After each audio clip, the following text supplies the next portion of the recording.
Alrighty, we are going to be streaming a Star Trek game today. This game is Star Trek Legacy, or is it Star Trek Encounters? Not Star Trek Encounters, and I do have, in addition to a puddle of water on my desk right now, I have a, in addition to that water, we have the game disc or game jewel case right over here. I have my Xbox controller here like that to ensure water does not go inside of it.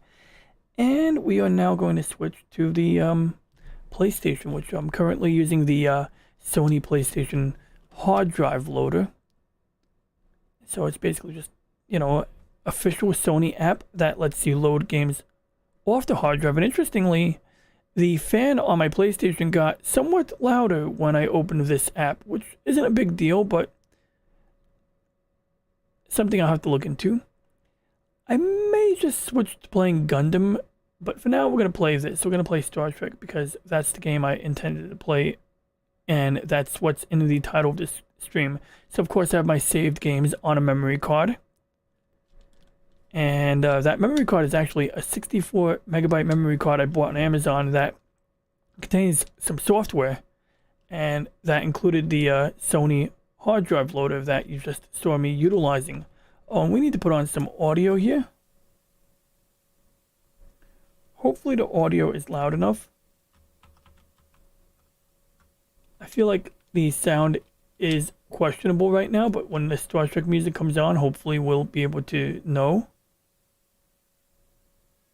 Yeah, I'm not hearing any Star Trek music. Wait, there it is. Okay, we're good. Yeah, that's Star Trek music. Star Trek game music. Whoops. So, we want to do a skirmish or an episode? Well, here's the catch. If I do an episode, I'm probably not going to, save any of my progress because it's like almost 4 a.m. And we're going to make this a quick stream, quicker than the last one I just did.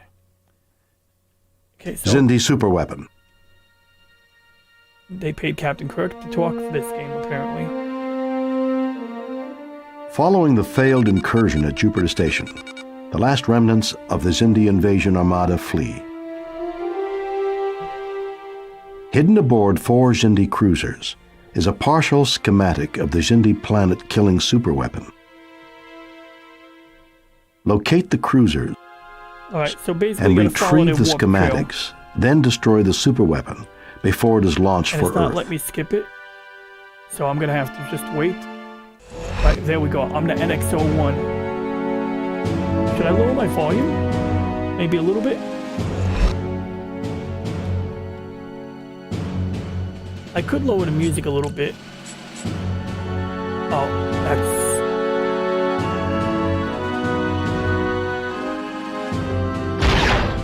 Whoops, wasted a torpedo. So basically use your left joystick. Oh, okay, wait, how do I do this? I think I go this way. Yeah, there we go. So you just do a sensor sweep, almost literally a sensor sweep. What you do is you're looking for a plasma exhaust trail, because that Xindi ship must have a tailpipe. And I know some people think this game sucks. It's not the best game, but let me tell you, with the 400 megabytes that this game is made of, that's what it's 400 megabytes. I think they did a pretty good job. I mean, look, you're getting like this fake 3D effect. It's not like true 3D, but you got a 3D model of a starship doing stuff in space. You can fly up. You can fly down. It's not real up, it's not real down, but it's like close enough, right? So yeah, I'm a big fan. And you got phase cannons.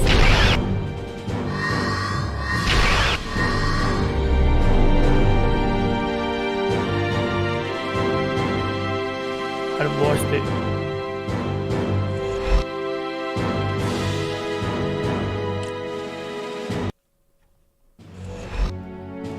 We're gonna do it again. So I think what's happening is I'm following these sensor trails, the yellow dot.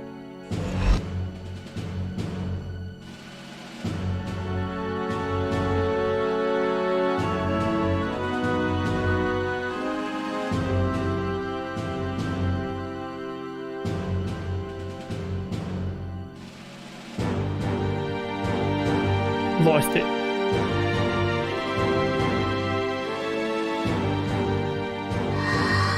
Whoa.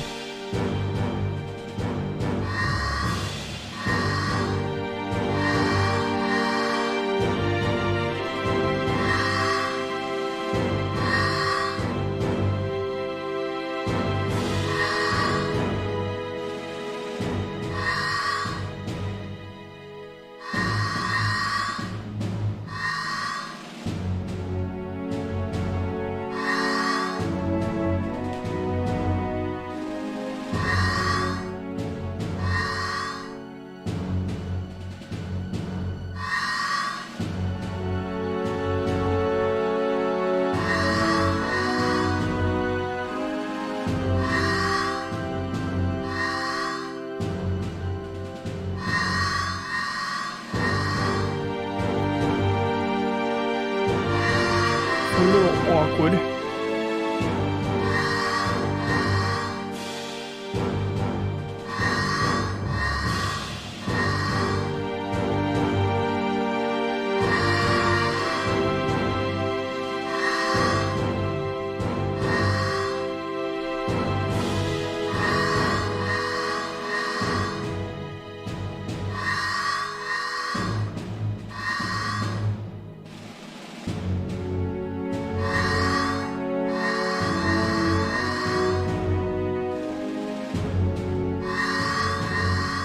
See, I'm above that asterisk, so I can't bump into it.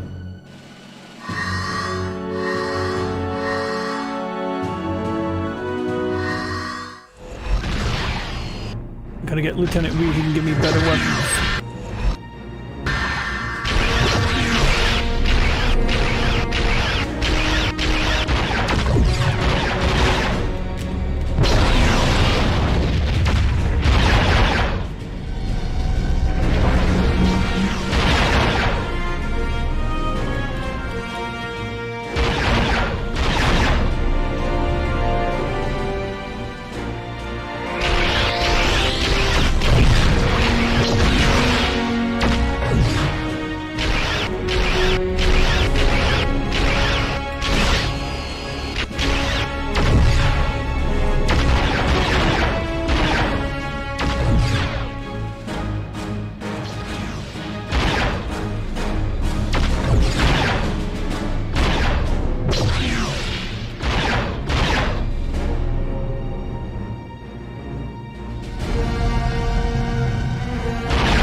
And you can divert power to your shields, which is what I just did now. I swear, if I have to chase more plasma trails, oh my god. Now at some point I think they make you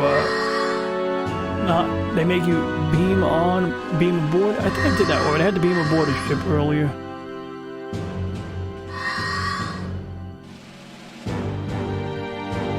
The nebula imagery looks very nice. A little bit too three-dimensional, but not like for real life, I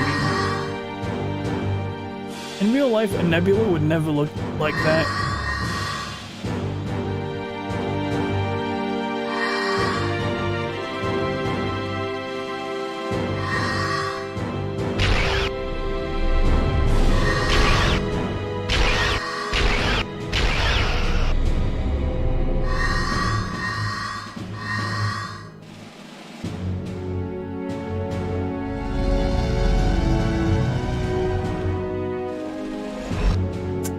Oh, your mother. This bullshit. I'm not doing this again. It's 5 a.m. I want to watch some Japanese anime. But, you get the idea. I'm going to be playing more of this game because it's an alright game. It's not a great game, but it's an alright game. I enjoy it, and I'm going to enjoy playing some more of it on live stream. So, with that, I would say, yeah, that was really brief. Now, is there anything we want to talk about before I conclude this stream? Well, it wouldn't be so gaming related, but you see, I've been working on a project. I purchased a Japanese anime series, Galaxy Express 3.9 on Blu-ray, and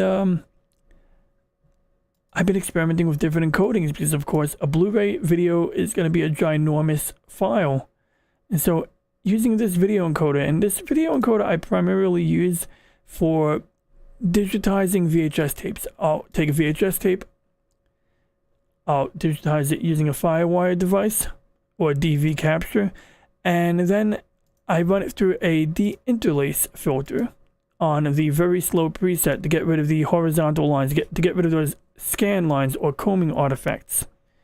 And I get two things. I get a file that's about 10 times smaller than the original, and I get rid of those ugly lines. So overall, I get better quality and 10 times compression, because the old format that I used for digitizing the tape in the first place is less efficient in terms of file compression.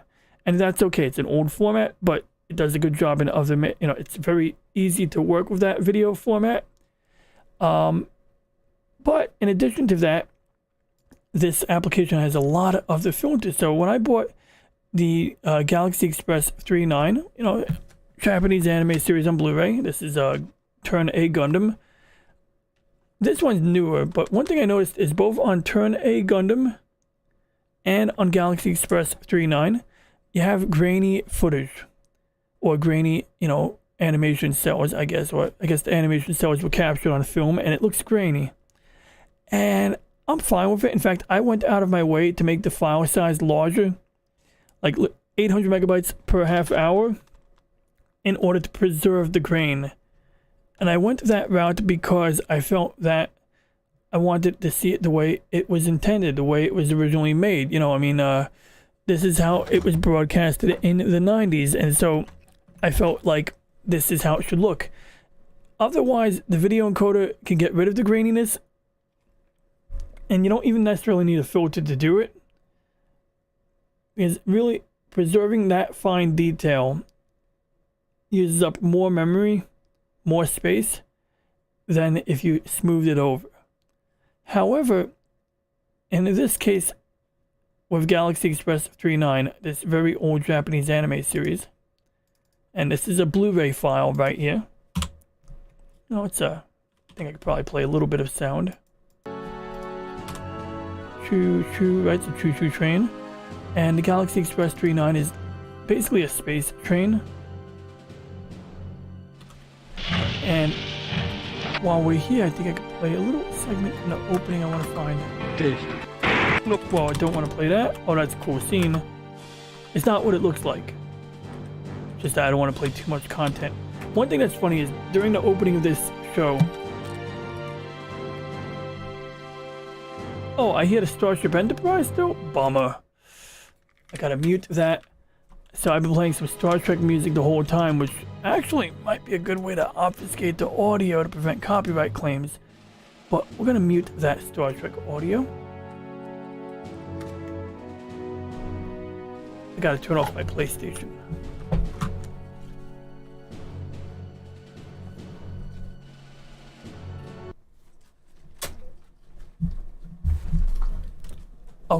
Okay, there we go.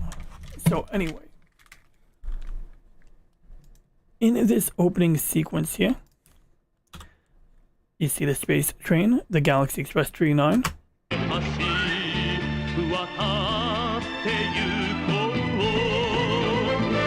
And they have the Galaxy Express headquarters. This is like, and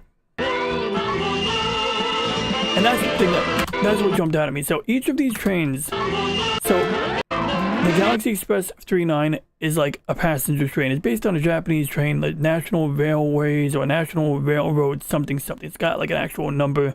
It's modeled after like an actual Japanese passenger steam locomotive. And, passenger car setup. But these other trains here all look like futuristic space trains. Maybe one or two of them look like diesel locomotives or commuter trains, like electric commuter trains. But like that one right there makes that cool zooming noise, like play it again.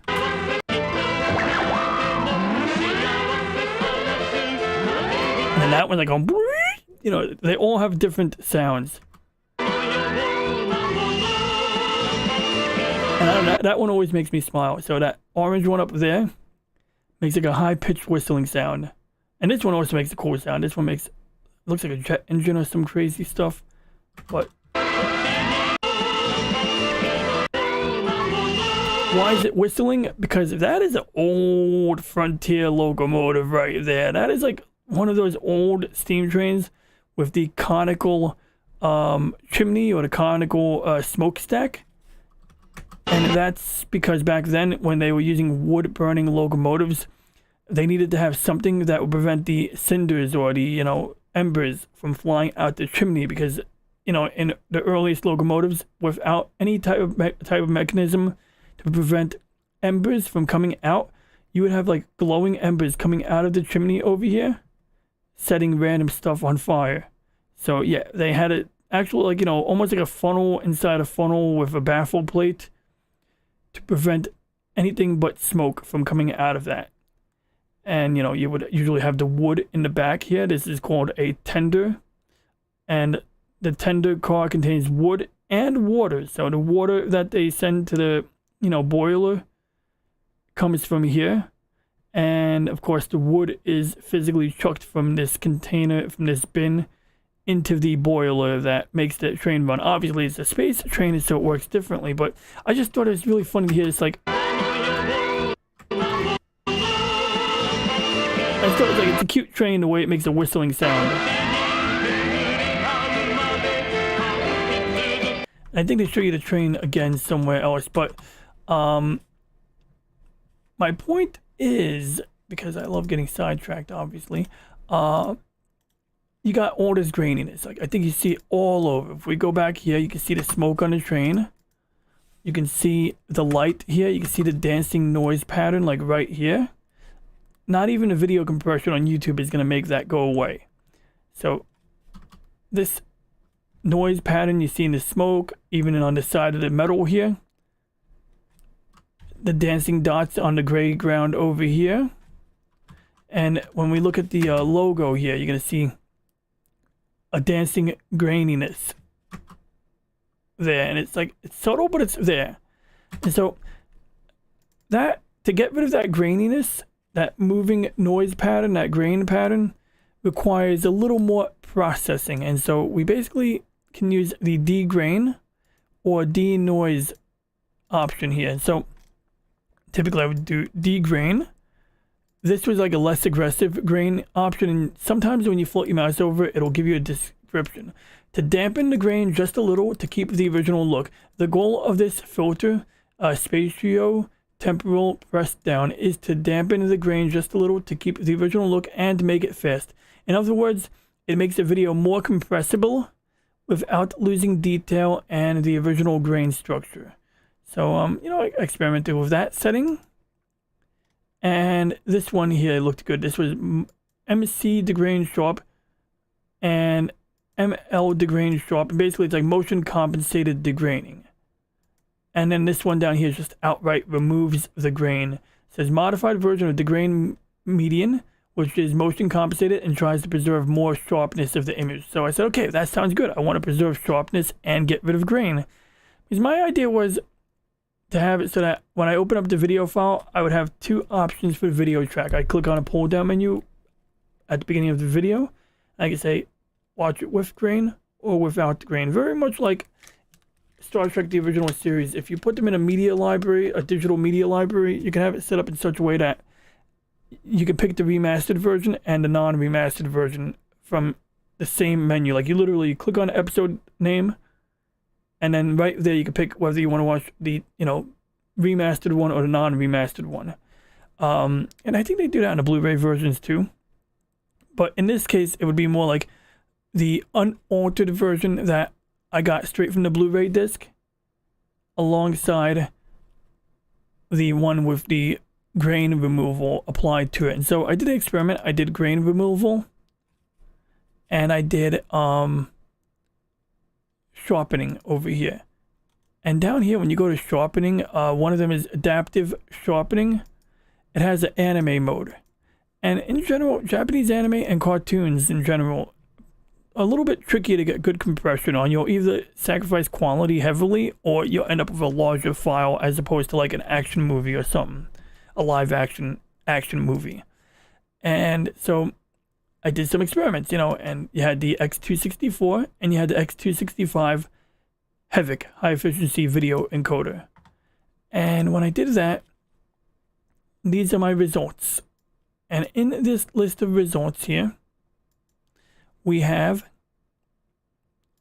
basically it down 800 megabytes. And it seems indistinguishable. Like, apparently I made a mistake with the chapter markers here, so I might have to fix this. This is the preview of the next episode.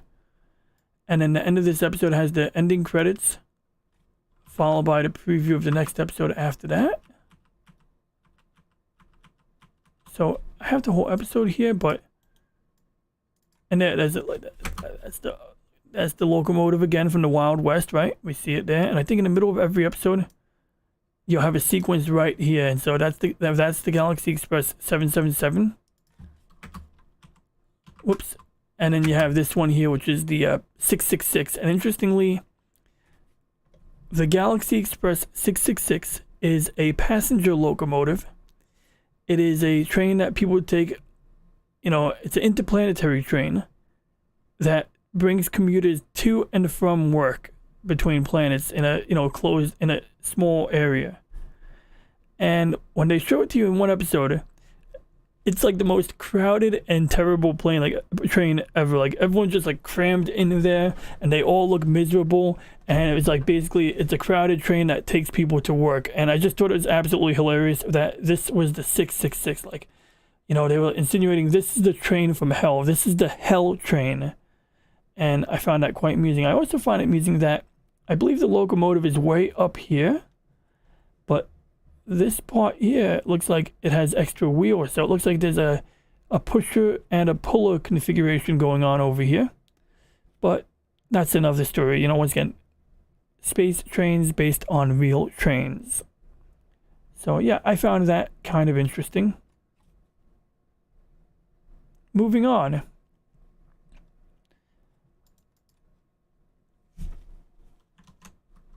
Let's talk about file sizes again.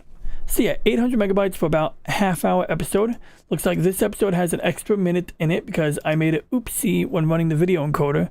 I shouldn't have said chapter 35 to 40. I should have said chapters 36 to 40. And so I could do that right now. I could say chapter 36 to 40. In fact, I would say let's delete the job that is next in the queue. And we'll add it right here. Boom. And then we have to redo the previous batch job. And so how do I do that? Well, I got to go back to this setting here. Because what I did was I took a setting from a 3. And I bumped it up to a 5. And I did that because it says it would be better, but it would take more time. And basically my goal here was to get a smaller file size. So basically now we're going to go and give this one a name. I'm going to call that. Everything else is the same. There's no filters. The CRF, constant rate factor, is basically the higher the number, the lower your quality, but the smaller your file size. So you make this number higher to get more compression and a smaller file size. But anyway, everything else is in order. We got our audio. We're going to add this to our queue. And it's going to take about 20 to 40 minutes for it, to process. But while that's running, we're going to just take a quick lookaroo over here and get a comparison. So one of these files here, like this one here, 800 megabytes, but higher quality setting. Do I have a comparable counterpart Apparently not. Now this file here, I got it down to 577 megabytes, but I did it because I made a mistake. I believe this file here was only done at 720p. No, it says 1080p here, but I don't trust it. I feel like something is missing from this file. I did something differently. Beats the shit out of me what I did. I don't remember, but you can see I applied different filters to some of these files. So for example, this is the animation filter. Now this one actually almost looks like it eliminated some of the grain until you see it here. Now, just out of curiosity, did I eliminate grain from any of these? Yeah, I totally did, because I have a file here that's humongous. Now that one still has grain. But yeah, at some point I did manage to eliminate grain. But I deleted the file because it was humongous. Might have been this one here.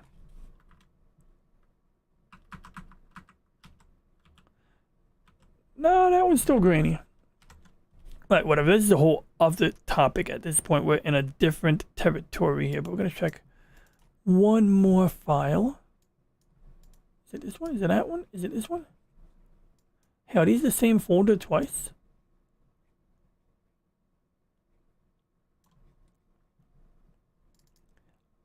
See, that's like a 500 megabyte file. Still has the graininess.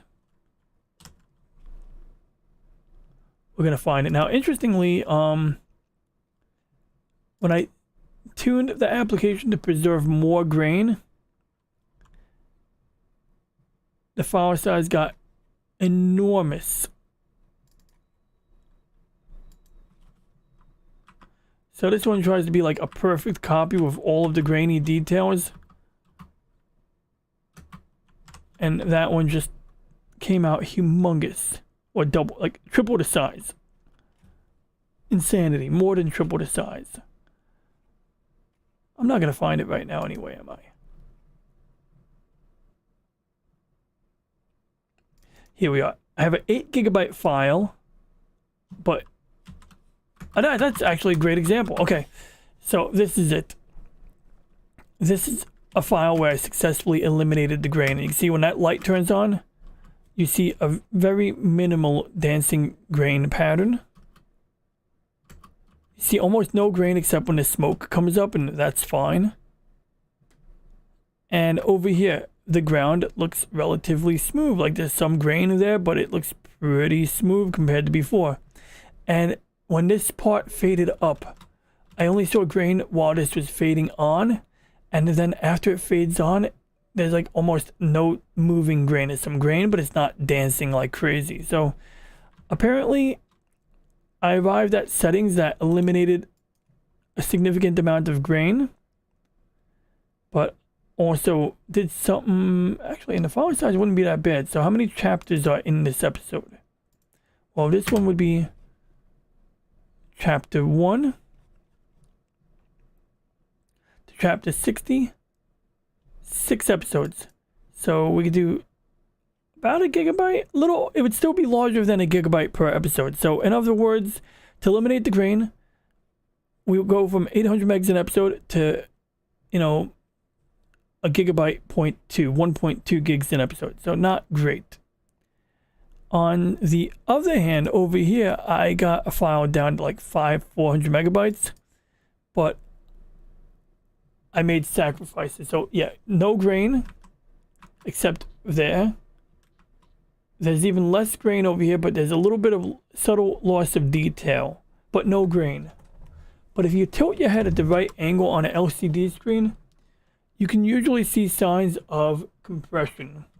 And it won't really happen on YouTube, but yeah, I do see some signs of video compression. I see basically like there's like a light black here and there's a dark black over here, and I can see the borderline, like it's almost like a bunch of squares forming a very faint boundary, but I can see it and it's more distinguished on my TV. So in other words, to me, I'm not willing to sacrifice even that faint amount of quality. I bought the show on Blu-ray so I can retain quality, and that's why this information isn't even useful, is not even useful for bootlegging, because people who bootleg this shit to the masses, They want a smaller file. They want it easy to share. They want it easy to warehouse. They want it quick to download, right? They all of that. And a lot of average people don't, you know, if given a choice, they would go with the smaller and quicker download as well. And so this is really, like I said, personal backup right here. Personal usage, personal backup. Bottom line, we're already running the video encoder on one file.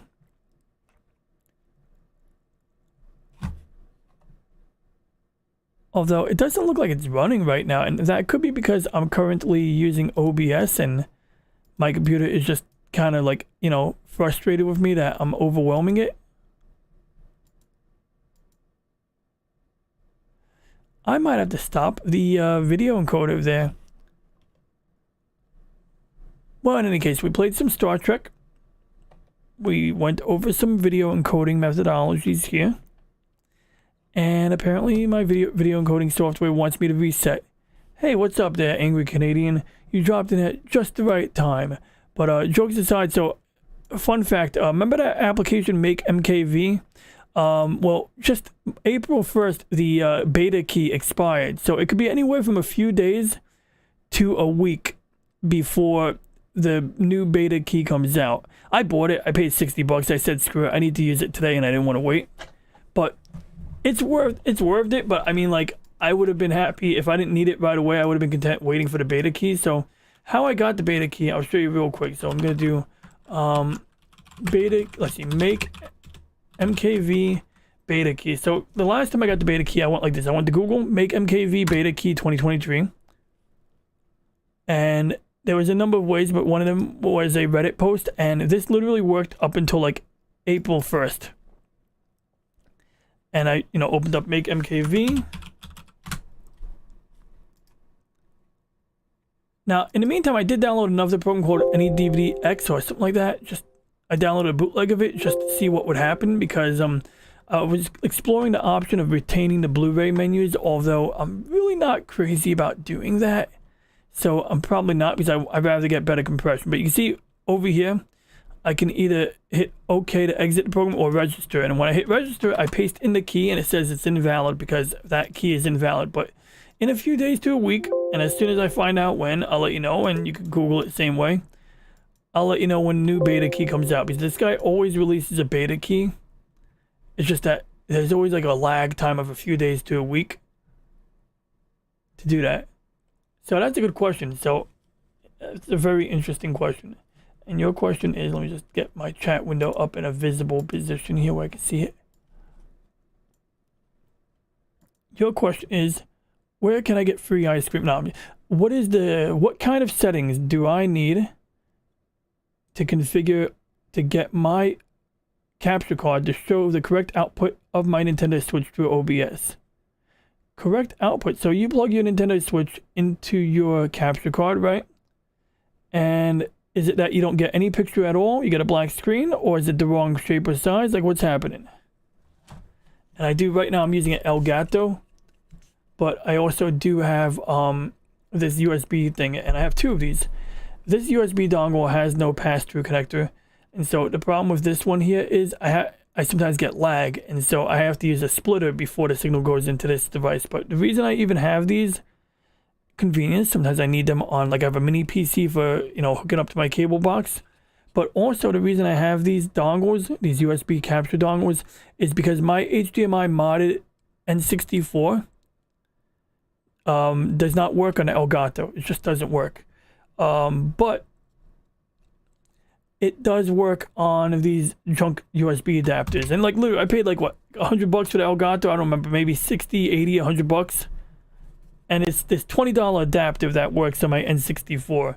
You know, the Elgato is not a game changer. Like, you know, all these alternatives, like, the only thing is that I like the Elgato because it's an internal capture card. I wanted an internal capture card because, you know, USB has limited bandwidth, and if you have a free PCI slot, PCI Express slot in your motherboard, it makes sense to utilize it, and it'll be more efficient. It'll be, you know, better performance, but it's not necessary. On the other hand, I wish I bought a AverMedia instead. AverMedia makes a comparable card, but they have a model that has 2 HDMI inputs. So I would have 2 HDMI inputs on the back of my tower as opposed to one like I do now, because, you know, if I needed 2 HDMI devices, I gotta plug this in, or I have to use a source selector, which I do anyway. I have a source selector.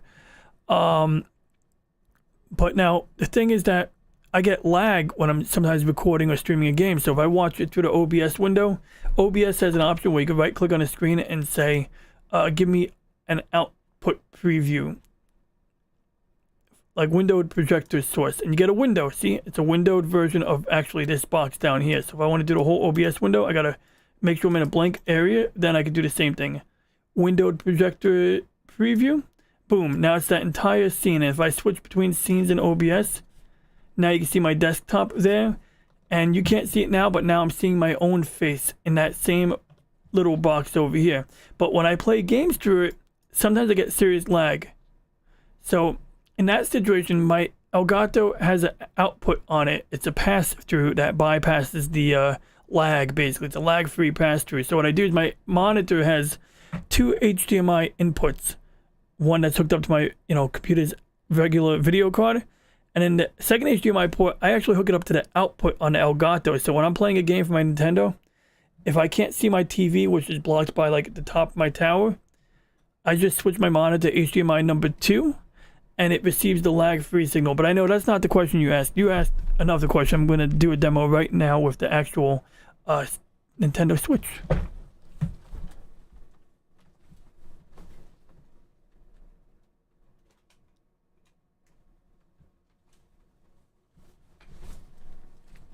We have here a Nintendo Switch Pro controller. And if I hit the power button, my Nintendo turns on. And if I press HDMI, we see the wrong thing, perhaps. Huh? Oh, I know what I did. It's not connected right. Well, we're going to do 2 things real quick. Number 1, I have a widescreen and an anti-widescreen. So we want to go into honest widescreen mode. And so to do that, we got to just... In fact, I forgot how to do that. Let's go to properties real quick. And what I did was, in OBS, I right-clicked on the properties for my Elgato device. And it's currently set. Okay, yeah, let's do this. So we're going to do something here. I'm going to turn on studio mode. I'm going to switch to my Dell monitor. Hit this. So now you should see my OBS window in full screen. And the reason I had to put it into dual screen studio mode is because the way OBS works, I can't show you how I manipulate things. So the scene we're currently using as, wait a second, yeah, is the one on the right. So I'm going to click on that one, and that's my Dell monitor. So now they look identical. But bottom line is, if I toggle something here, like I could delete some box here, or my secondary camera, see, I could toggle it on and off. So right now, even though I'm streaming on the right, I'm giving you a preview on the left. So the left side is really what matters right now, but I can update the right side by clicking transition. So yeah, left side is what matters. So now my Elgato is not here because it's under this source right over here. And the Elgato is listed on the left. We can see it right here. So I feel like something is wrong with this, but we're going to roll with it. Okay, so we got no signal. So number 1, I want to get a signal. So let me just make sure it's plugged in correctly. That's plugged in correctly, not incorrectly plugged in. Ha!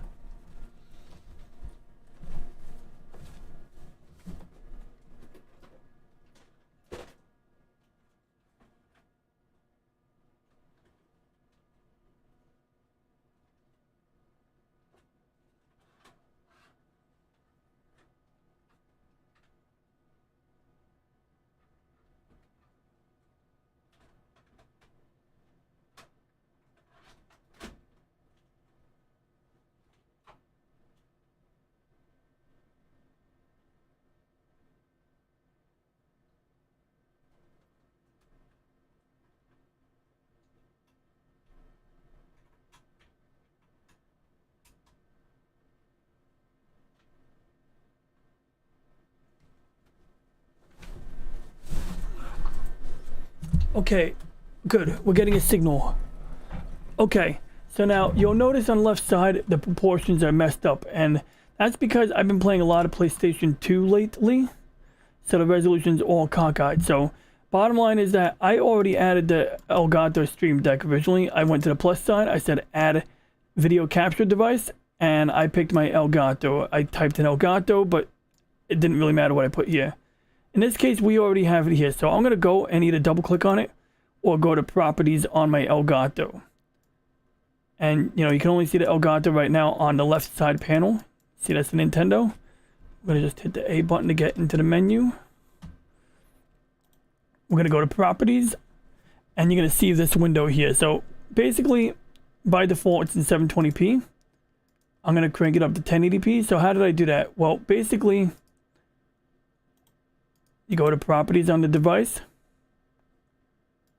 We're obviously still on the game cap, on the capture. It could be anything. It doesn't have to be an Elgato. It could be this USB dongle. It could be this box that I'm going to look up on Google in a second. And normally it's going to use the default resolution, but I'm going to go and manually hit custom. And I'm going to then pick 1080p. And because my device supports 1080p, it already did it. Not only am I getting a full widescreen preview, but in the background, the box got humongous, so I have to actually shrink it now. A lot. And the only issue with this is that I think it creates a bit of a margin area. You can see like there's a black area on the side. We call it overscan. So I'm going to switch to it now. In fact, I'm going to make it my primary for a minute. And so we have that black border on the edge. And so to get extra fancy in OBS, we can cope with that by holding down the Alt button and grabbing the little handle. Can I do this? Okay, so looking at the left panel here, I have a little thing I can resize it like that, but if I hold down Alt on my keyboard, it crops it instead. So what I like to do is I like to manually just kind of shift the cropping, and you can do this other ways, but I'm just going to do it like this.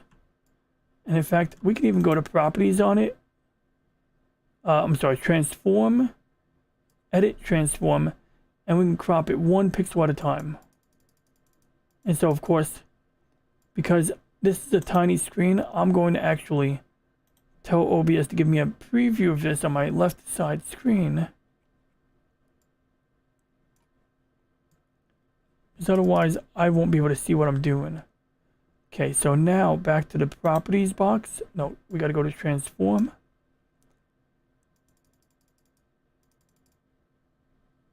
Oh, and you can see the bottom inching away. 1, 2, 3, 4, 0. There we go. So 16 pixels from the bottom.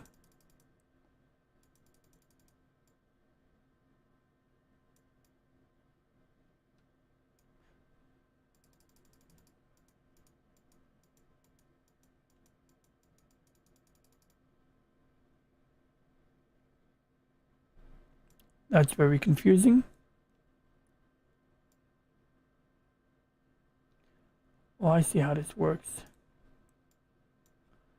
So I'm dragging it, then I'm going to go. That's going to make this thing. So basically what I'm doing is I'm looking at my main screen. I'm seeing the right side of the white box disappearing. But anyway, that part's not important. The important thing is that you want to make sure you're getting your 1080p. So anyway, I'm just going to haphazardly crop this right now. I like to get rid of that black border just because Elgato shouldn't be giving me a black border, but it does. So I manually got rid of the black border. Now when I expand it, it basically fills up my screen. And now I have a clean full screen image. So that's what I'm looking for. I want it to look like this, basically. You know, I can tweak it further. So from the top now, you mentioned that you were using a device called a, gotta look at my screen again. It was called a box, something box. Okay, so you were using the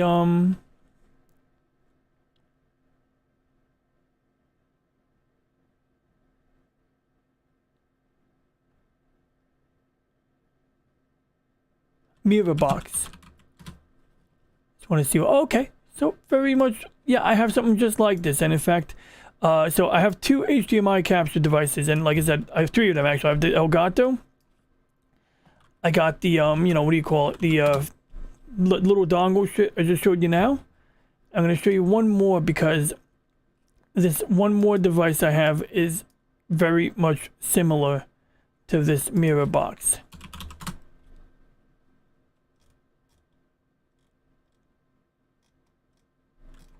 Oh, I'm gonna have a splitter I can show it too. All right, perfect. Here it is. Okay, so this is the box I have, and this is the box that you might have, something like one of these perhaps. And one interesting thing about these is you'll notice that whether it's the 1080p or the 4K model, it's got an input and an output. And the reason for that is because sometimes when you're inputting your video from a console into your computer to OBS, the picture on OBS will be delayed, especially if you're doing it on StreamYard. If you're looking at the StreamYard window and not even OBS, you're definitely going to have a slight latency there. Almost definitely. And sometimes the settings are just right and you don't get lag.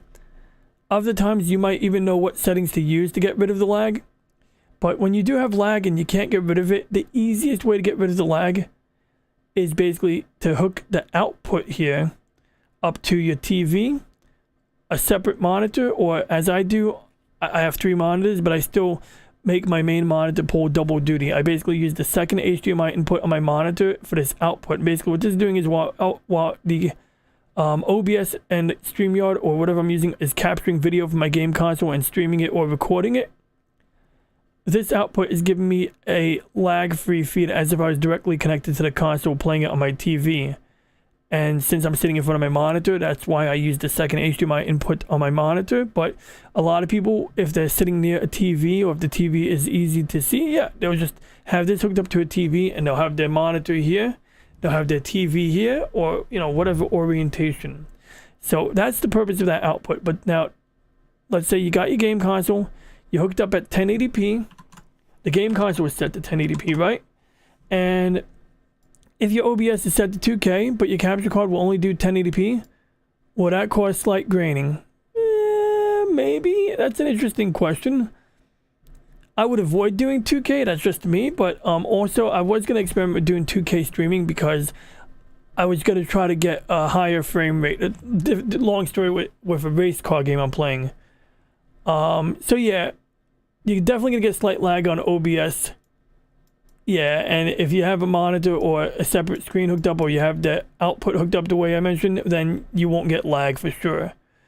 So anyway, I don't think it should cause slight graining, but if I was in OBS, regardless if I was in 2K mode or not, because of course, if my OBS was set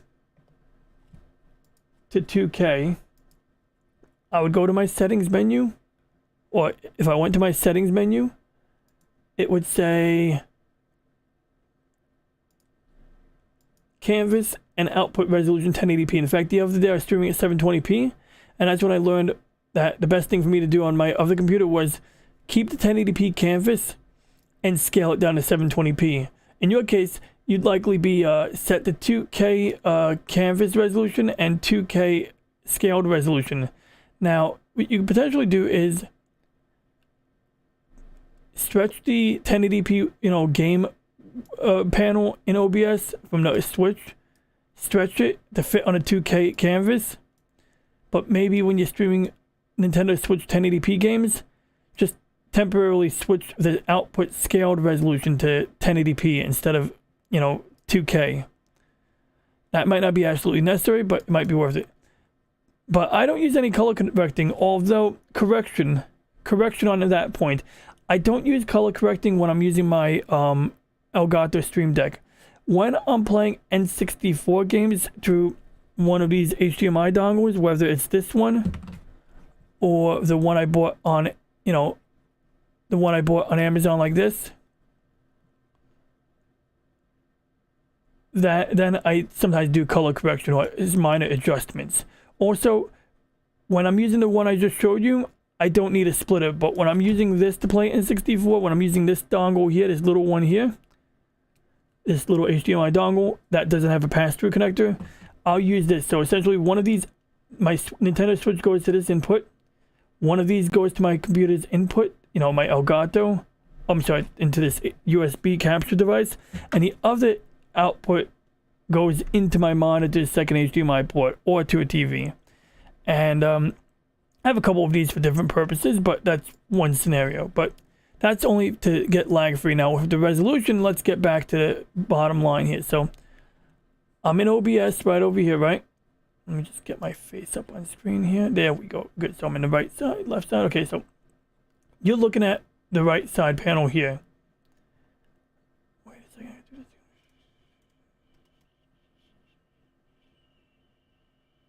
Okay. We gotta go to Elgato now. All right, there it is. Okay, so there's my Elgato. That's my Nintendo Switch. It's all lit up, right? And I go to my properties. As you saw, I already set, I could do device default, which right now when I put default on, it automatically does 1080p. I think what happens is when I turn on my PlayStation, it automatically uses a different resolution. And then when I'm using my Nintendo Switch, it's supposed to go to 1080p, but it didn't. Just now, when I turned on my Nintendo Switch, it did not go to 1080p. I had to manually click custom and then 1080p. But no, it doesn't cause graining.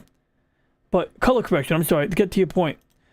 To do that, if I want to correct my color, same thing, go to properties, but this time I go to configure video and I get this ugly window here and I go to video proc amp. And this is where I would adjust my stuff. So basically if I go back to the properties window where the proc amp default will always reset the settings. But what can I do? Well, I can do this, reset. I can do contrast, reset. And which screen am I sharing right now? Okay, good. So this is a little bit larger of a window here, so I'm going to show you that one. But you can see I can do hue. So if the color was off for any reason, even though it shouldn't be off, I can, you know, adjust the hue perhaps to make it balance in one direction or the other. If it was too colorful, I might say I want to reduce the saturation. If I want to pretend I'm in black and white, I can make it black and white like I'm in the 1940s.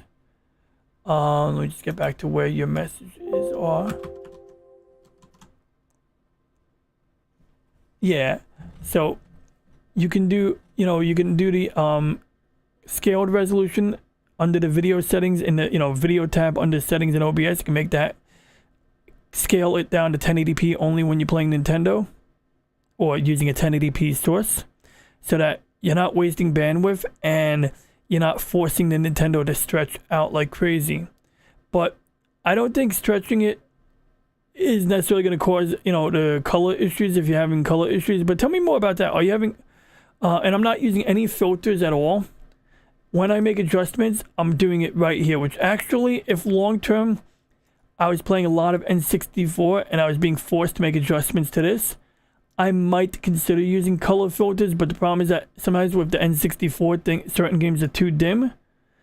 Now my HDMI modded N64 has its own gamma control, so I can usually crank up the brightness from the N64's menu.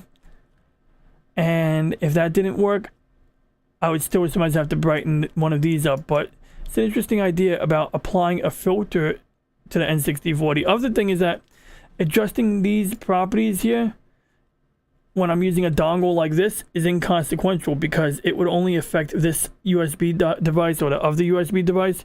And so I wouldn't have to be, you know, worrying about going back here to reset the settings when using the Elgato, because the settings I do here when using this device are not going to affect the Elgato, so it won't mess up other things I'm doing. So that's, you know, another factor. But if I was going to mess up the Elgato settings, I might use a separate filter just so that I can easily toggle it without navigating here, because none of these settings can be saved, you know?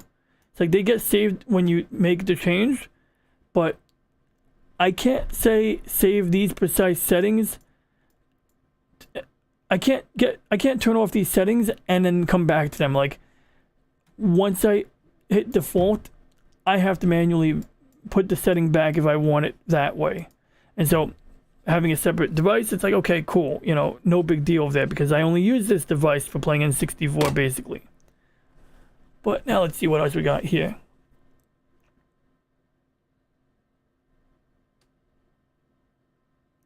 Okay, so you see a color difference between your OBS window and your monitor for the Switch display.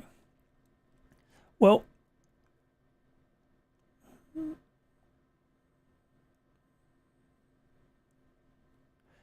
and your OBS window is on the same display as your Switch display, or are they on two different screens? I'm assuming that your Switch is on a separate display from your OBS window. And if that's the case, it may not be completely surprising the color is a little different. How radically different might matter. Okay, so let's see here. Plus another screen. Do you have any Nintendo Switch games uploaded recently? I think I've seen you playing something recently. I see you doing some Halo recently. Let me see. If you got Sonic, you were playing Sonic recently. I'm just looking over recent streams to see if anything jumps out at me.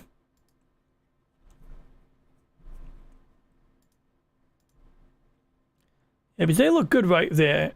These look good. If I'm like looking at the right thing here.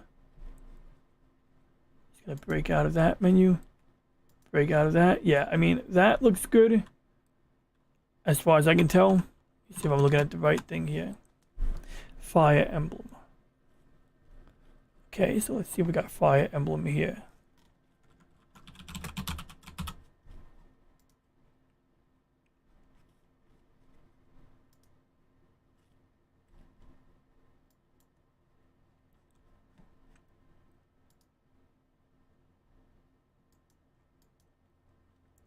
Oh, there you go. You're playing NES games. There's your first problem. No, I'm kidding. But let's see. Jokes aside. I got Whooper Trooper and Pop Culture Mechanic there. Good people, good guys. Alright, so let's see here. Okay, so it's one of the more recent games you streamed. I got you. So, I mean, what I'm looking at here, does any of this, like, underscore the issue that you were having? You know, like, is it, like, a little dimmer or a little fuzzier, perhaps, or anything like that? Also, I see you did some interesting here. So, this is, like you said you did this at 2K. Okay, so I got 720p because another thing is that when we're using, you know, multiple participants, Cash Money, and you may be going through a streaming service, let's say like StreamYard or, you know, Restream, and of course, if depending on the level of our plan, we're relegated to 720p. And so generally, I don't do any scaling, but I sometimes do scaling on my crappier computer, my other computer, just because, you know, it'll reduce the resources on that machine. But that's another story. Not that Fire Emblem, damn it. That's funny. But you said it was the most recent one or one of the more recent ones? Because I see you have a... Yeah, you got a lot of Fire Emblem action here. Let me see if I scroll up some more. Yeah, but that looks like the most recent one. That's 6 days old. So... I'm just going by what I see here. I see this is 6 days old. Star Fox Assault. That was a good game. I gotta beat that game still. I'm gonna just schedule that stream. What is that, the 8th, you say? Alright, Saturday. Saturday is my depression day. That's the day before I have to go back to work. Yeah. So, is it something you want to do right now, or is it something we can schedule for tomorrow? Only because it's 5 a.m. in New York. 4:49 a.m. I'm happy to help, of course. I was thinking about getting in touch with you because I was gonna say I'd be happy to live talk to you, and I was gonna do that the other day on the other topic, whatever it was, the DVD thing. But yeah, if it's possible to schedule, I'll, you know, make myself available. I'm off the next like 3 days, but let me know if that can work for you, because you know, I just want to watch some anime and then go to bed. In fact, I probably shouldn't even watch anime at this point, but I'm gonna do it anyway. Oh, that's cool. Look, I got the side shit right there. Wait, does my Nintendo work on that? It does not. Wait. Sorry, I distract myself easily. Okay, cool. You got a video in Discord. Okay, I can work with that. Let's take a look here. Take a quick look. Oh shit, Punkwater messaged me. I hope he's alright. Gotta check on what he messaged me about. Anyway, let's see here. Now, I don't know if... Oh, good. Is the link to the YouTube video? Okay, good. Okay. So I do want to do a live chat right now on Discord. It's like, oh, bro, we gotta reschedule. But still, if you do want a live chat about any of this shit, to like, you know, sometimes it's easy to interact. Also, I was thinking about doing something in general. I did this a few weeks ago with the Nerdporial Lifeform, where I was doing a stream on how to set up audio filters in OBS, and he's asked me some questions in the chat. And next thing you know, I end up renaming the stream Tech Support Stream, because like we were going over, we were hashing out some shit. We were like going over filters. I was showing him how to do it. He was setting it up. He was asking me questions about setting up the filters, and it turned into a, you know, like tech support stream, but it was all in the chat. And I was like thinking like, this is something I should do with people in a live stream, but you know, not everyone's comfortable. Just, it's an idea. But anyway, I got your stream over here, and I'm going to skip ahead to the game, and I'm going to skip ahead a little bit more, and I'm going to go here, and I'm going to get the chat window back up. Whoops. Yeah, no, I got a couple of minutes of oil on me. I just thought you wanted me to jump on Discord and like go step by step with you, which I'm happy to do, just not now. But let's take a look here. So tell me what I'm looking at here real quick. Yeah, I should be around Friday night, depending on the time, unless I go out.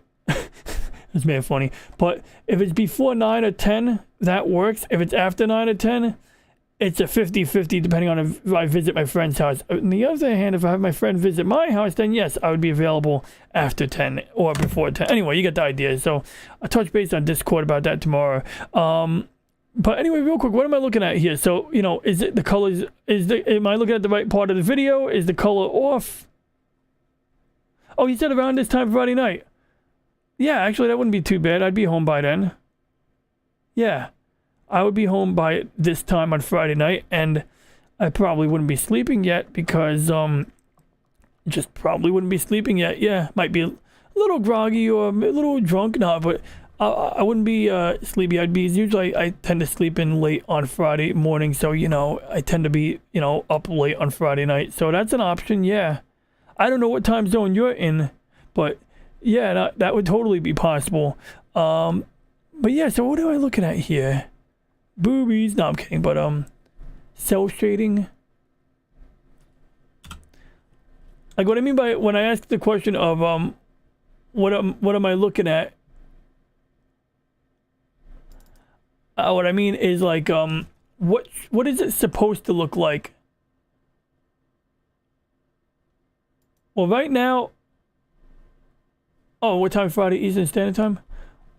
Well, if we were doing this late, I'd say 3 a.m. would be ideal because I'd be home by that time and it wouldn't be super late. Whereas if I start interacting at like, say, 5 a.m., that's like pushing it real late, you know? It's not the end of the world. And so, yeah, I mean, I could do like 9 o'clock or 3 o'clock a.m. for sure. You know, I could even do 8 o'clock. I could actually do any early time on Friday. Or if late is better for you, yeah, 3 a.m. is workable for sure. And obviously 4 a.m., you know, it's cool too, you know, if that's better for you, you know. As long as it's not like 5 a.m., you know. Starting at 5 a.m. is like a late start time is what I'm getting at. Okay, so let's see here. I got 1080p set here. Oh, and let me do something real quick. Yeah, so I have this. Yeah, so obviously the way it's set up here, I just put it 1080 60. I'm on an ultra wide screen monitor. If that's why your chat box is off to the left over here.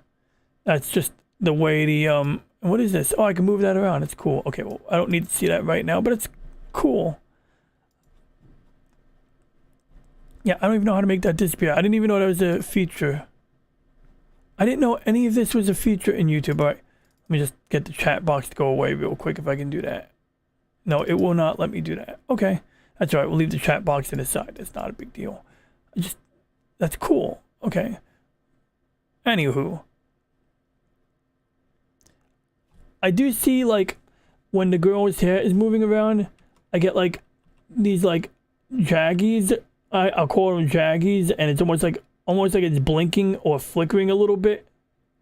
Oh, Friday's better. Well, 3 a.m. Eastern Standard Time, Saturday morning, right? So Friday night, Saturday morning.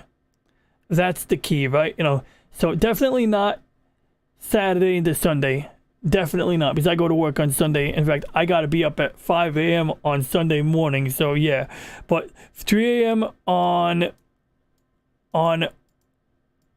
Saturday morning, aka Friday night, which is technically not Friday night anymore, but you know. So yeah, no, just this chat box thing here. It's like when you go into full screen mode, the chat that's normally on the right apparently becomes this transparent window that you can mess with the colors on. And you can do all these this might be a plugin. I might have a plugin installed. This might be a plugin I'm running right now. I'm not 100% on this. Something seems like this doesn't look like a native YouTube feature, to be honest.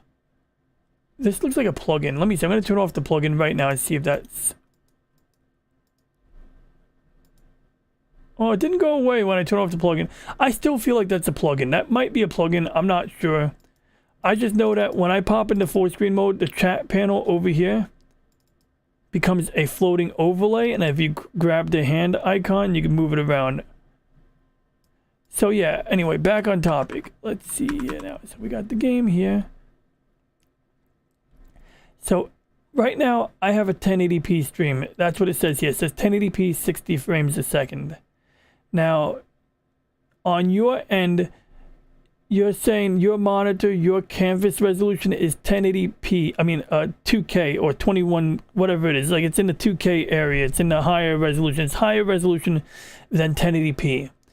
And so the tree I would bark up, and this is something we can go over, you know, on the follow-up discussion, is in OBS in the settings. I'll bark up the settings tree. I'll go to settings, you know, down here. Go to video. And if your canvas resolution is, you know, higher than 1080p, I would leave that alone. If you make changes to this setting, it messes everything up. Like basically, if I lower my, obviously I can't change this right now while I'm streaming, but if I lower the resolution of my canvas, all of these boxes that I painstakingly, you know, sized up, like me in the corner over here, if I lower the resolution of my canvas or increase the resolution of my canvas, all of this shit moves. So if I increase the resolution of my canvas, everything you see now becomes smaller. If I reduce the resolution of my canvas, which is what you would be doing, everything gets larger. So just a word of warning, do not reduce the canvas resolution unless you're sure you want to do that. However, I would suggest at least experimenting with reducing the scaled resolution. That's the key right there. And I'm not 100% about this, but the way I see it, the slight, you know, pixelation or whatever you want to call it, effect that you're encountering, it's not terrible by any measure, but I can see what you're noticing. Like, especially like when I see, like, and if you're saying that it looks better on the TV screen, so when you see these cartoon girls moving their hair, and I wish, like, or anything moving around, and you have like these pixelated edges, because I saw it before. Like I saw, you know, obviously when things move fast, you're gonna get a little bit of blurriness. That's just video compression doing its thing. Nature of the beast, that's what it does. I gotta make a nice logo. Okay, good. We can watch more of these anime people here. Perfect. All right, so just want to see if I, yeah. So I noticed like it's almost like when you have like a pixel between a pixel going on here. I'll check that in a second. And I would bet that this is because we have a lower resolution thing on a higher resolution, you know, canvas.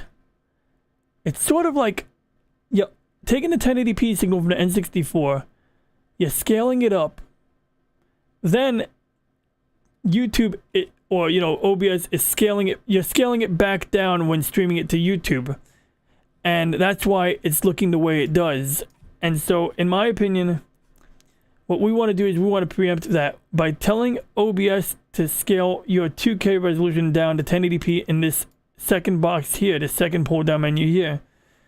It will be using a more high quality downscaling filter, and it'll do a better job than what is currently happening automatically on YouTube. But with that said, let me check my Discord DM.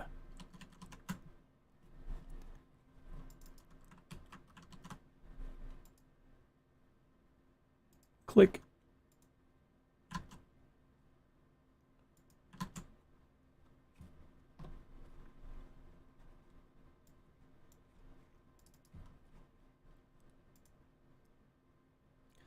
Okay. Same concept, same issue. Like I see like sort of like I do see it like around a car. Anything that moves, anything with a line that's moving, I see like almost like like it's like when you resize something in MS Paint on an old computer. It probably won't work on here, but I'm gonna try it anyway.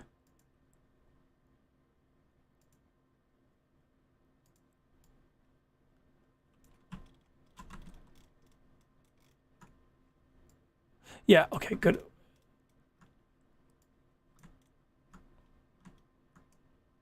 Yeah, so it's like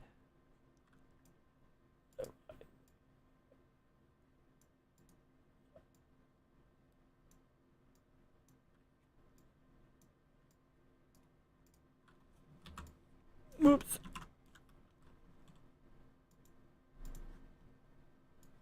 Just doing a little experiment here. Okay, that's not the best experiment. The better experiment was when I was initially drawing the line. It's like, you know, you see that edge pixelation there, but if I zoom out,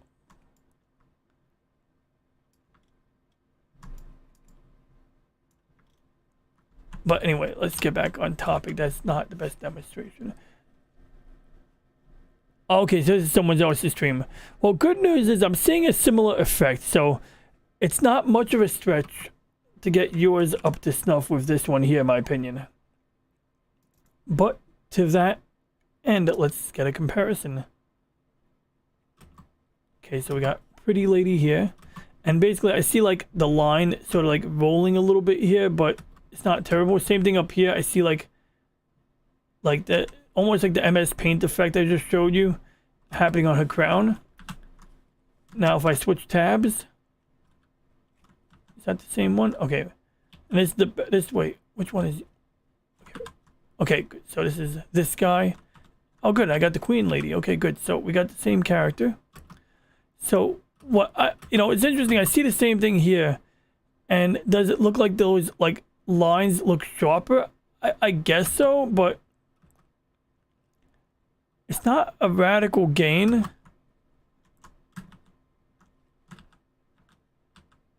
Let me see if I can find a grassy field.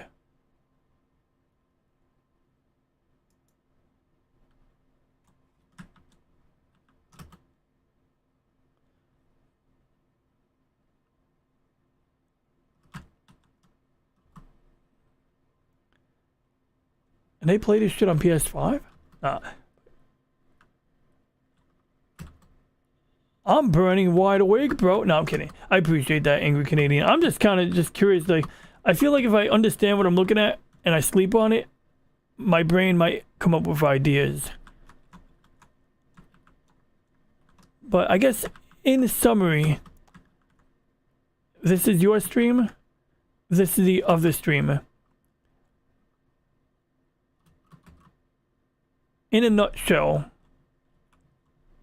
because I'm seeing like all kinds of like weird like rendering artifacts or whatever the heck you call it. I don't even know what the right terminology is. You know, I'm seeing all kinds of like, stuff. Okay, with 1080p 60 on this one. And when I go to yours, I see stuff too, but it doesn't look like a radical difference. I'm trying to see. Now, does it look crisper? The other one, I mean? Because I remember when there was a lot of fast motion. That's when I think, I saw a little blurring. And that's something that even I grapple with. And that's definitely like a deep topic there. But let me see if I can get some fast motion.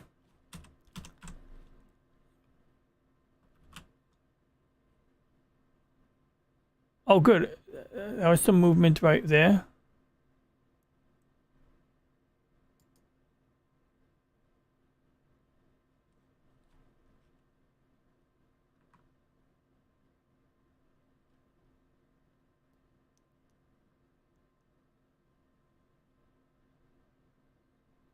Because this guy's stream might be handling the loss decompression a little bit better, and in which case, your solution might lie in the following. So, okay, so I'd say two things. Now, I'd say one, that scaling thing might be a factor, but it's a big fat maybe. A huge maybe. But what I can show you real quick is same place in the settings menu in OBS, right? I already opened up the settings panel.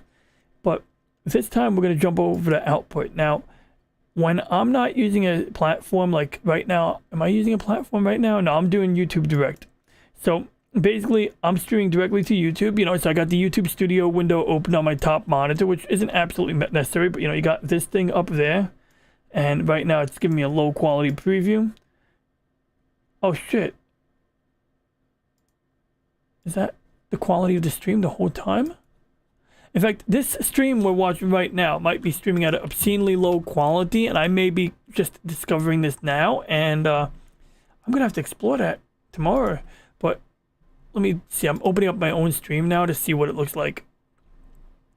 Okay, good, it looks good. Okay, thank God. I guess so. What happens is in YouTube Studio, it gives you a low quality preview in the panel here so that you don't eat up all your bandwidth. Oh no, there, I had to scroll up. I think that's, still, it's not giving me a lot of options here. But I can go up to 360p, and now it looks a little better. But anyway, that's okay, as long as I know it's working fine. So, point being is, you know, and apparently I had -1 viewers watching my video at one point, according to the graph. Yeah, I confirmed it too, so that's okay. So, basically, I'm streaming directly to YouTube. If I was using StreamYard or some other shit, then... and I was streaming directly even to the back end of StreamYard and whatever, I wouldn't get 1080p at 60 frames a second. But direct to YouTube, I get 1080p 60 frames a second. Great. But this isn't as important. This, of course, is already 1080p because it matches my screen resolution, so it's all copacetic. What really matters is the output here. The output is your video encoding settings. Now, most people will have it in simple mode, and to demonstrate that, I'm going to have to open up another OBS window. So, OBS is going to be like, are you sure you want to do that? I'm going to be like, yeah, OBS, I'm sure I want to do that. So, give it a second to load, because right now, I got a video encoder making my room into a warm environment.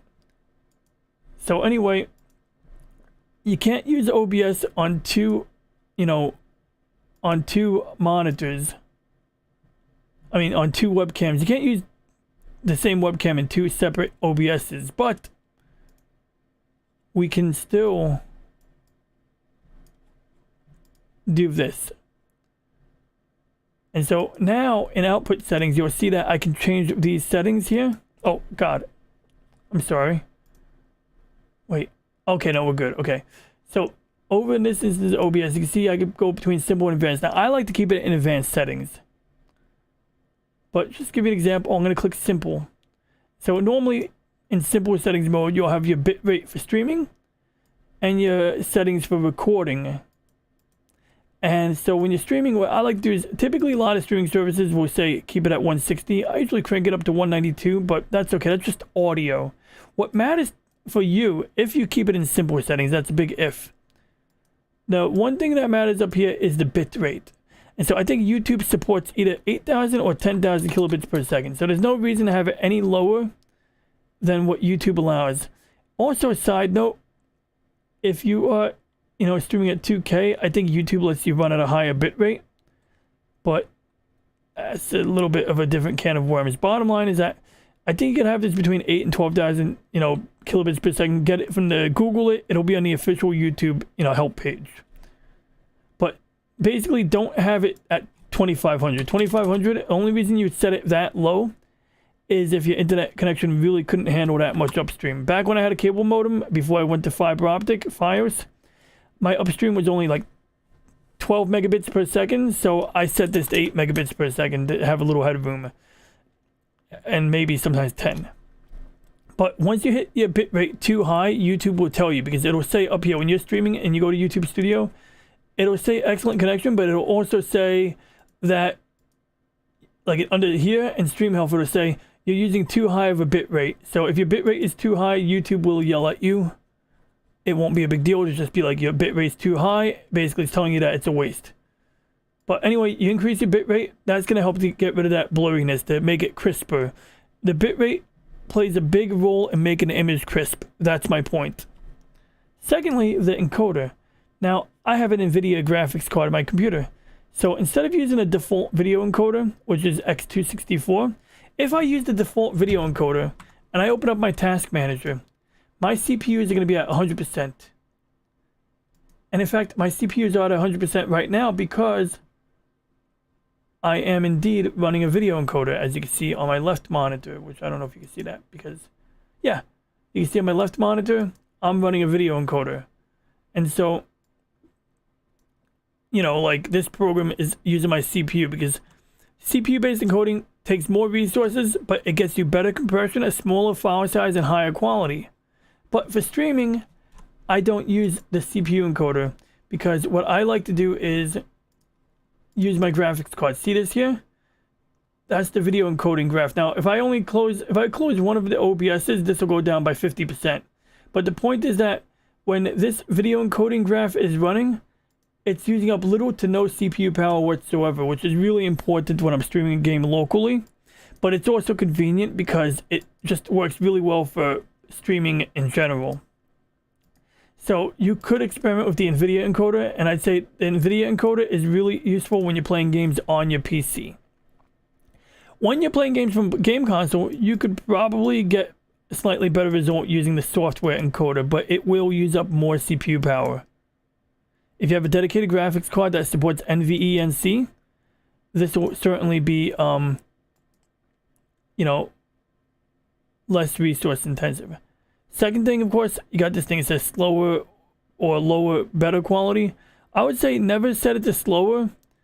Say maybe slow or medium is fine. But if you bring it to fast and faster, that's also going to affect how crisp it looks. And you can even see it says lower quality, low quality, medium quality, good quality, better quality, best quality. These are all overkill, especially these two down here are overkill. For recording, these are good. Not so much this one, but this one. For streaming, overkill. Me personally, I use the advanced settings. So in my advanced settings, same thing. I'm using the NVIDIA encoder for streaming. And some people, when they're recording, there's actually an option here that says use stream encoder. And so what that does is it's going to automatically use whatever settings you use for streaming are going to be applied to recording. Me, however, I find that I want to use you know, different settings for recording, because what works better for recording doesn't work better for streaming. Oh shit. My mistake. I forget to switch windows. So as I was saying, in the OBS settings window here, forget about the background. You go to output and you got your streaming settings, and you got two modes. Simple mode is basically you give it a higher bit rate and you make this slow or medium, but no higher than medium in order to keep it crisp.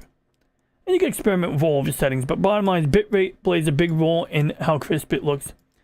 If you have a dedicated graphics card encoder, NVIDIA encoder can be really nice to have when you're playing games on your PC. But if it's coming from a console, you might get better results using the software encoder. But if, let's say, you use a laptop, it's going to use up more resources to run the software encoder. So it depends. But same concept. Now, what I like to do is use advanced settings, and then I have two tabs when I'm streaming versus when I'm recording a video. And so my recording settings are more advanced. I'm using NVIDIA encoder with this thing called Havoc, which is actually higher quality and more resource intensive than the one above it, which that's going to be a topic of its own. And then instead of using a constant bit rate, which if I did, I would set it to 32,000, which is way higher than YouTube. Like when you're streaming to YouTube, you set it no higher than 10,000 usually. But when you're recording, I set it to like triple that. But recently I learned that CQP is basically, it's a way it automatically adjusts the bit rate. And the lower the number, the higher the quality. It never needs to be lower than 20. So I set it to 20. Some people will set it to 23, which means smaller file but lower quality, and 23 is about as low quality as I can tolerate. So I keep it to 20. I keep it on slower because my computer can handle using more resources, and I don't care if there's a delay with the recording because I'm only recording it. Some people will use the stream encoder, which just means it'll record videos using the same settings for streaming, and this is what matters to your streaming.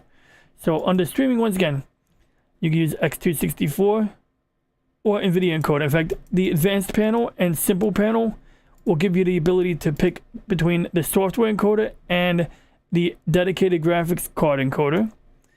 It'll let you pick a bit rate. The higher the bit rate, the better the quality. But remember, you can't go above 10,000 as far as I know for YouTube. And the slow thing, I would say slow is good, but you might crank it up to medium to ensure there's minimal lag between you and the chat. There's also a low latency setting, same concept. Multi-pass mode, I don't want to get into that right now. But, you know, if I pick high quality, now when somebody sends me a message on the chat, that message could be up to 1 minute behind. Whereas if I pick ultra low latency, chances are I'll only be like 10 seconds behind the chat, which is what I want, if that. Might be faster. So anyway, next question. Your OBS window that is showing the Nintendo Switch, the quality should look almost exactly the same as the monitor you are using to play the game, right?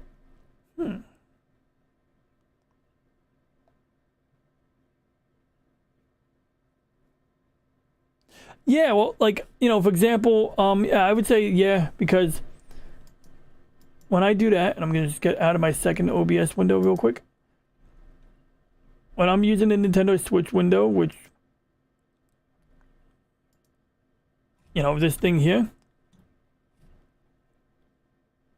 If I have it on my TV or on the dedicated input on the second input on my monitor, the quality looks the same because it's almost like I'm playing on a real TV.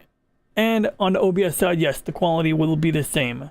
What won't be the same is if I open it up on the YouTube side and I'm playing a race car game. When the ground is moving by really fast like a blur, the streaming compression, the video compression will throw away some data because most people can't tell there's a slight loss of data. And that's to save bandwidth. So other than that though, like yeah, most of the time, yeah, it'll look the same. And like with the minor movement we saw in the game we were watching, it'll look mostly the same. And I say if you crank up your bitrate a little bit, it probably will look close to the same. It might look slightly lower quality, but not radically lower quality. Like you might see, you know, a little difference. But generally speaking, yeah, I do think it looks the same. Although now you got me wondering to do some experiments. Like I should play a race car game on Xbox tomorrow and see if I can distinguish any quality loss. But they should look almost yeah, you said the keyword, almost exactly the same. Correct. So that's something we might have to explore during our chat on Friday, or, you know, Friday into Saturday morning-ish, you know. That might be something to explore too. So yeah, it's basically that. Any other questions before I wrap up? I mean, I'm already wrapped up. Ha! Hell yeah. This thing, I might even have to pause this. Like, I want to watch some anime before bed, but this video encoder is going to run my computer mad loud. And it's going to make mad heat in the room. Now, the good news is the episode of Galaxy Express 39 is actually 600 megabytes this time. That's awesome. It means that I saved 200 megabytes on a Blu-ray rip from a Blu-ray disc. So I should have basically the same quality as a Blu-ray disc with 200 megabytes smaller file and no loss in quality. So anyway, that being said, yo, stop bugging me with questions. It's okay. It's no bug. I'd be out of here already if I was bugged. But no, I appreciate you dropping by. Thank you for tuning in. Please hit that like button, especially now after I spent this time with you. You better hit that like button. Nah, I'm kidding, of course. But no, you know, I humbly request that you hit that like button. And wait, what happened here? Oh, I know what happened here. So this is because I was playing PlayStation before, and the PlayStation was a lower resolution. So basically,